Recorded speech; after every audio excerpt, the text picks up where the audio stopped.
So what is my image of God? Well, thankfully we have a triune God, so I get three images.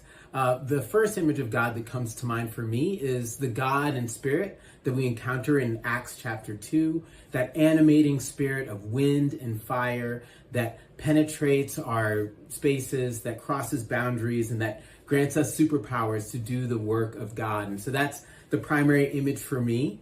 I do the daily examine, prayer practice that involves me reflecting on my day. And as I reflect on my day, the image of God and Jesus that I often seek to find is the Jesus that we encounter in Luke chapter 24 along the road of Emmaus, thinking about when Jesus sidled up next to me in someone or in creation, and remembering that oftentimes that presence of Jesus is only really recognized upon reflection. And so that's an image of God that I sit with and I reflect with each day. And then in terms of God, the Creator, if I'm being completely honest, between my Black mama and the woman from Touched by an Angel, that oftentimes as I imagine God, the Creator, I imagine God as a Black woman. I'm fully aware that God is not bound by a particular phenotype or anything along those lines. But yeah, that's what God, the Creator, looks to me within prayer.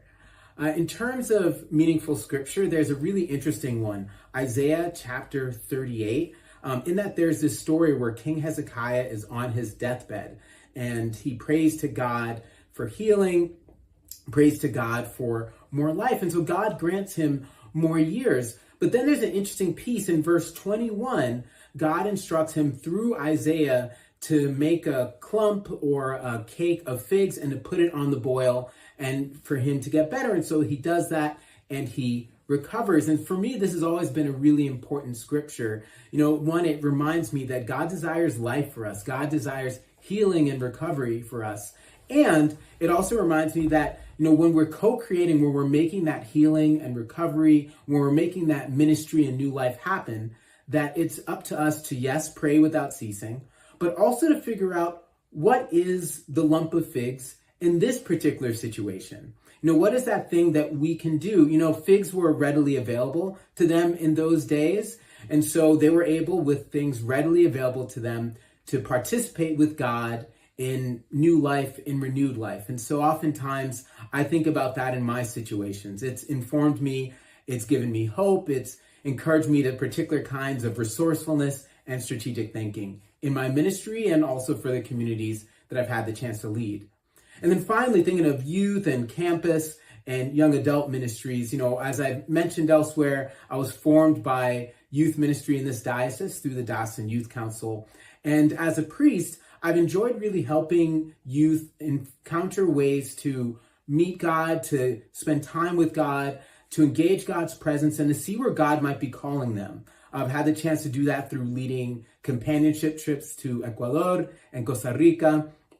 I've had the chance to do so more locally, giving them a chance to really figure out where God is moving in their lives, where God might be calling them, and to consider vocation in the broadest terms possible, while being involved at all levels of leadership in the church as well. In terms of campus ministry, for the last 15 years, I've had the pleasure to be connected to my alma mater, Tufts, and to their Episcopal ministry and more broadly their Protestant chaplaincy. And the work that I've tried to support the most there is creating really unique sacred spaces. I'll never forget, it was many years ago, there was someone who showed up to our service who wasn't Christian, who wasn't really particularly religious, but they just learned their family was in China and they just learned of the death of a very beloved family member, and they had no resource or opportunity to go back and celebrate. And so they came because they knew that this was a place that could hold their grief and their pain. And, you know, thinking about the opportunities for our campus ministries and chaplaincies to provide that for young people, I can only imagine that right now we need that perhaps more than ever.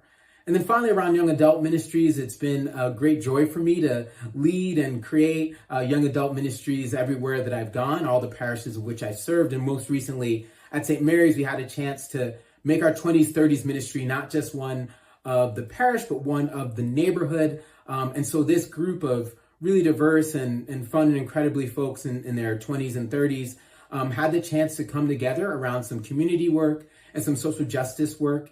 And I saw folks who were new to the neighborhood, who moved for school or for jobs, all of a sudden connecting with long-term residents and making an impact and making a difference and bringing life into the church and to the neighborhood as well. And as I think about so many of our churches that happen to be in places where perhaps there are transient groups of young adults or transient groups of folks in other age clusters, I think there are opportunities to do the same thing. So those are just a couple of things from me, and it's great being with you.